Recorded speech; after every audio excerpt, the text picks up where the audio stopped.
Good morning.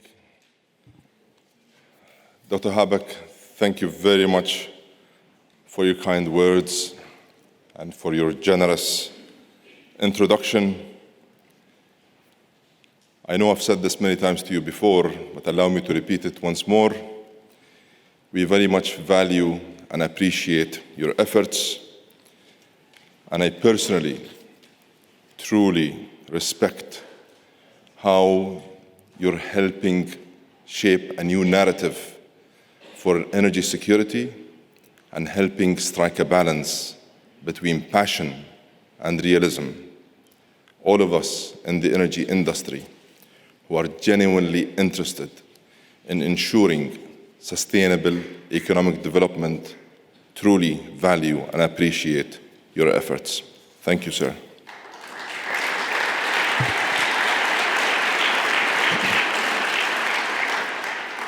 Excellencies, distinguished guests, ladies and gentlemen, it indeed gives me great pleasure to join you here this morning at the Berlin Energy Transition Dialogue. It also makes me be very happy to see many friends, many colleagues, and familiar faces that I have worked with and have come across over the past 2 decades. Allow me also to thank the organizers of this event. This event has truly and only grown in importance in this very critical decade for climate action. Allow me also to extend the warm wishes of the leadership of the United Arab Emirates to the government and people of Germany. For over 50 years, the UAE and Germany have enjoyed a close strategic relationship that cuts across many areas and many sectors like energy security, sustainable industrial development, and of course, jointly working together in addressing the threats of climate change. As home of the UNFCCC Secretariat and the host of 3 COPs, Germany plays an essential role in addressing the climate challenge. And as the UAE prepares to host COP28, we do so with a commitment to truly correcting course and enabling a meaningful, practical, pragmatic, transformational progress. Ladies and gentlemen, last week's IPCC report sent a clear message from science, which we have to respect. The world is losing the race to keep temperatures from rising 1.5 degrees above pre-industrial levels. We have a small window of opportunity to make a massive course correction. There is still time, but we must act now, and we must act together. And we must anchor our response with a rapid, well-managed, and just energy transition. We must reduce emissions by 43% by 2030.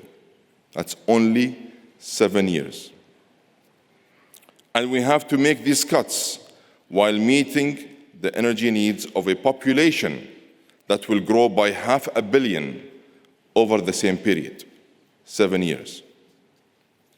Not every country starts from the same position, and not every country can seek the same solutions. We cannot adopt a one-size-fits-all approach. We need to explore every available option. It is not renewables or hydrogen or nuclear or carbon capture or only using the least carbon-intensive oil and gas. In fact, it is all of the above, plus new technologies yet to be invented, and once invented, commercialized, advanced, and then deployed. We must triple renewable energy capacity over the next 7 years and expand it 6 times by 2040. That is to 50,000 terawatt hours. A very ambitious target.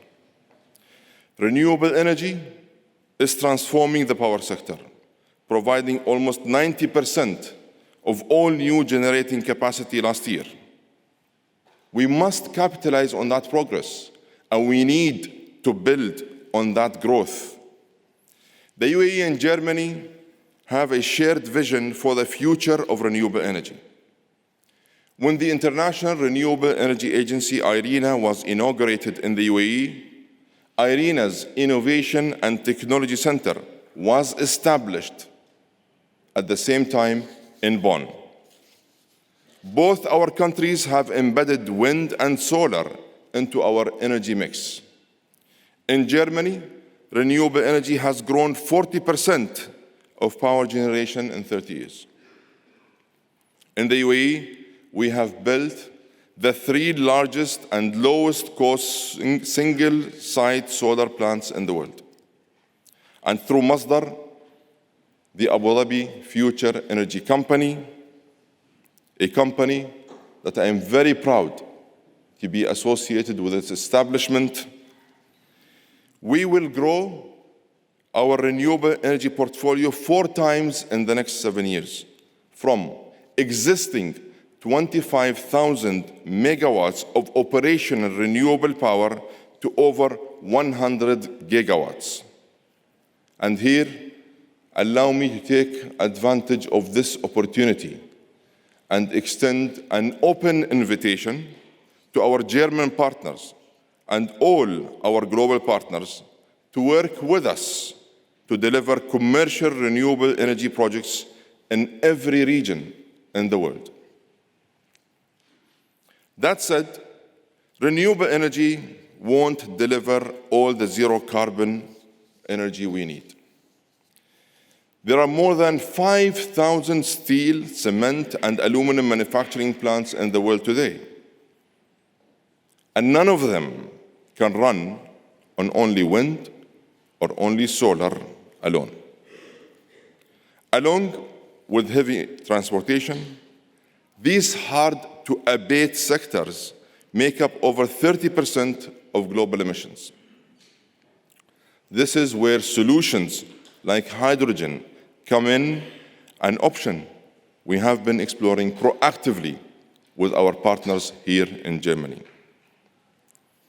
I was in Hamburg last October with His Excellency Dr. Habeck to witness this country's very first hydrogen shipment, one that came proudly from the United Arab Emirates. And while hydrogen has great potential, the hydrogen value chain is still very much at its infancy. So we need to turn to other proven, commercialized technologies like carbon capture. The IPCC has been saying since 2016 that carbon capture is an essential enabler for curbing emissions. Yet, there are still only 44 million tons per annum of operational carbon capture worldwide. I'm sure we all agree that is nowhere near enough. We need to multiply that amount 30 times. But we also know that the main barrier here is cost. We need smart, progressive government intervention through policies and regulation to attract and incentivize private sector investment. We need to explore emerging carbon capture technologies like direct air, mineralization, and osmosis.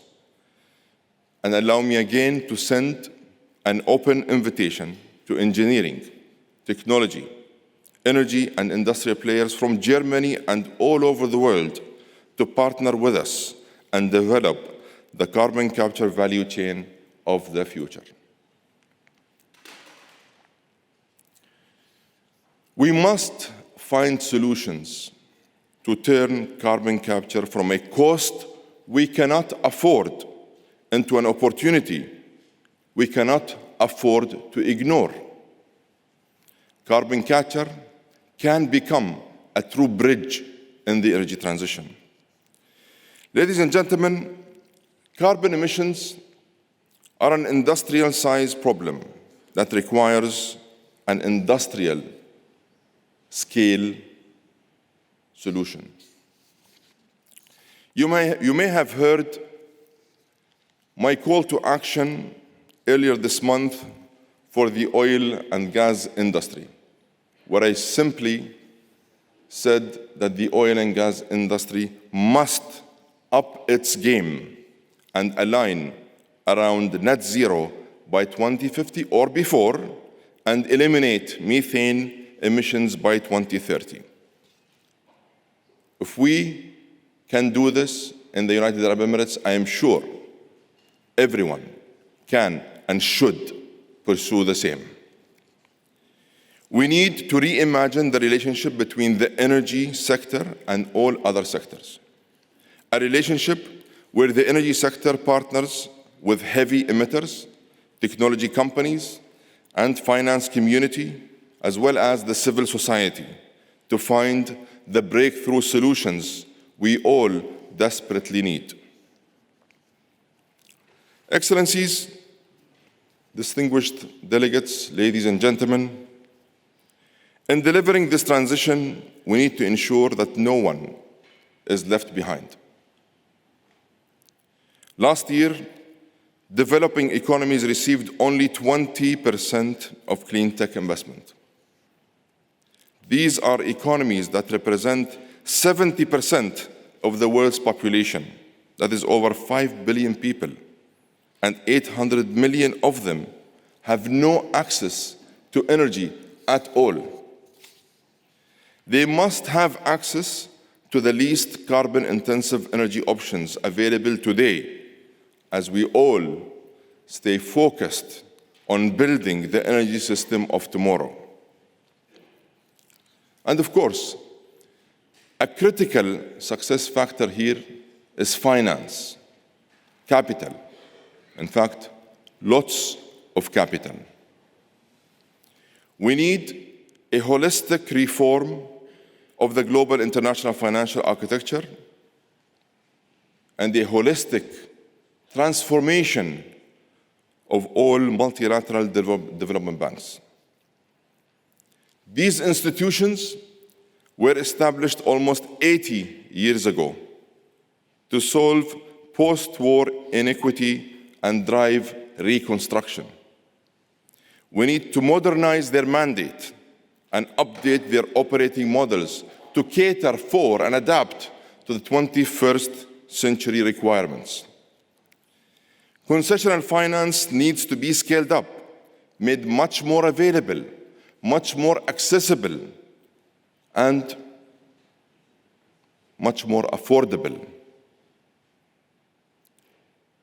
And the reason why I keep emphasizing finance needs to be made available, accessible, and affordable, simply to help lower risk and ensure the activation of private capital at a multiple. If we make the right moves today, we can create a low-carbon pathway to a high-growth destination. The energy transition represents the biggest leap in human and economic development since the first industrial revolution.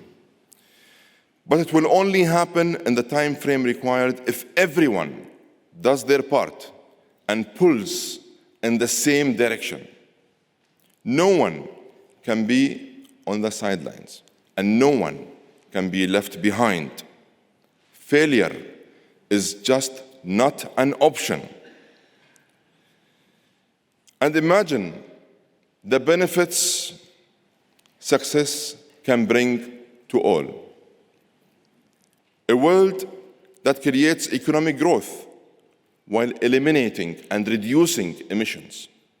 A world where prosperity and sustainability go hand in hand, and a world where all people can look forward to enjoying the advantages of sustainable economic development. In short, a world where we hold back emissions, not progress. For the sake of this generation and all that follow, success is our responsibility. Success is our obligation. Let's make success our destiny. Thank you again for the opportunity.